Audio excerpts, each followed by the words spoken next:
शुभ सकाळ मंडळी. आणि आज आहे जिवतीची पूजा म्हणजे दीपमावशा. तुम्ही म्हणता दीपमावशा, पण आमच्याकडे जिवती म्हणतात. आणि ह्या सणाच्या दिवशी सोनार लोक येतात आणि दाराला असे बेगड लावतात, त्याला जिवती म्हणतात. तसंच ढिवर जातीचे लोक येतात, ते आपल्या डोक्यावरती जाळे झाकतात. तर ह्या ठिकाणी सुद्धा बऱ्याच प्रमाणामध्ये त्या जातीचे लोक आहेत, तर ते आले होते आणि मग त्यांना आपल्याला पैसे द्यावं लागतो. रुद्रांश तर शाळेत गेला आणि नंतर इतका पाऊस आला कालपासून भयानक, म्हणजे आज पण आता पाऊसच येतो आहे.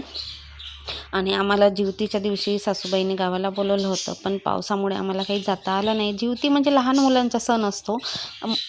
आई आपल्या मुलांसाठी उपवास ठेवत असते दिवसभर आणि संध्याकाळी पूजा करून मुलांचं औक्षवण करून नैवेद्य वगैरे दाखवून मग उपवास सोडला जातो. सणानिमित्त गोडधोड पदार्थ बनवले जातात आणि नंतर ह्या सणापासूनच श्रावण लागतो.